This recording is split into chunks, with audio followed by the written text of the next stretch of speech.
আজকে অসাধারণ একটি খাবার তৈরি করে ফেলেছি খুবই সহজে বাসায় বসে।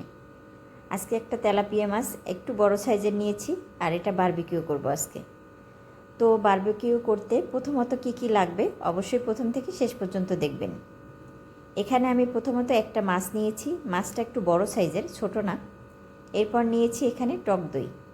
টক দই 2 চামচ পরিমাণে দিয়েছি। আর এখানে দিয়েছি হলুদ, মরিচ আর কিছু মশলা দিয়েছি। এটা হচ্ছে স্পেশাল কিছু মশলা, মানে ম্যাজিক মশলা আর কি। আর দিয়েছি সস, আর একটু 2-3 চামচ দিয়েছি আটা। তো এখন সুন্দরভাবে এটাকে একদম মেখে তারপরে ফ্রিজে রেখে দিতে হবে 10 মিনিটের মতো। হাতে যদি সময় থাকে একটু বেশি সময় রাখলে ভালো হয়।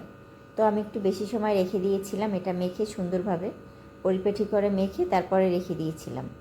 এরপরে দিয়ে দিচ্ছি আদা রসুনের পেস্ট, অল্প পরিমাণে দিয়েছি যাতে গন্ধ না আসে। তো সেটাও ভালোভাবে মেখে নিয়েছি। এখন আমি একটা প্যান দিয়েছি চুলার উপরে, সেটা তাতে পরিমাণ মতো তেল দিয়েছি। তেলটা যখন একদম গরম হয়ে গেছে তখন আমি মাছটা এখানে দিয়ে দিয়েছি। এখন একটু হালকা উল্টে দিতে হবে যেন ভেঙে না যায়। তো হালকা কিন্তু আমি উল্টে দিয়েছি। এভাবে মাছটা একটু একটু করে হালকা হাতে বারবার একটু নেড়ে চেড়ে দিতে হবে যেন নিচে লেগে না যায়, আর সুন্দরভাবে যেন খাবারটা অনেক সুন্দর হয়। তো আমার মাছটা কিন্তু অলরেডি হয়ে গেছে, দেখতে পাইতেছেন বারবিকিউটা অনেক সুন্দর হয়েছে, অনেক ইয়ামি হয়েছে, আর দেখতেই তো অসাধারণ লাগতেছে। আর এই মাছ আপনি যে কোনো খাবার দিয়েই খেতে পারেন, এখানে নান রুটি দিয়ে খাওয়া যায়। তো আমি আজকে এই মাছটা শুধুই আমার মেয়েরা খাবে আর কি। তো এখানে আমি একটু সস দিয়ে দিলাম যাতে ওরা মজা করে খেতে পারে। তো আমার সস দেওয়া কিন্তু অলরেডি হয়ে গেছে, এখন খাওয়ার পালা। আমি একটু দেখিয়ে দিচ্ছি আসলে ভিতরটা কেমন হয়েছে।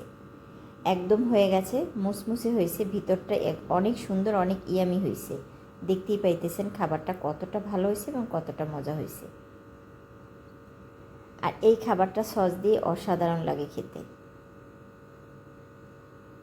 একটু সস মেখে এই খাবারটা কিন্তু ভীষণ মজা লাগে। আমরা বাহিরে গিয়ে যে খাবারটা খাই তার চেয়ে বাসায় বসে যদি এভাবে যে কোনো একটা রেসিপি বানিয়ে খাওয়া যায় ভীষণ মজা হয়। তো আমার মেয়ে এখন খাবারটা খাবে, তো অনেক মজা করে খাবে। তো সেটাও আপনাদের সাথে শেয়ার করলাম। আমি জিজ্ঞেস করতেছিলাম খাবারটা কেমন হয়েছে, অবশ্যই ও টেস্ট করে আমাকে জানাবে আসলে খাবারটা কেমন হয়েছে। তো খাবারটা মাশাআল্লাহ অনেক ভালো হয়েছে, অনেক ইয়ামি হয়েছে। আর যদি আপনাদের কাছে ভিডিওটা একটুও ভালো লেগে থাকে অবশ্যই একটা লাইক বা একটা কমেন্ট করবেন। আর সবাইকে আল্লাহ হাফেজ, সবাই ভালো থাকবেন।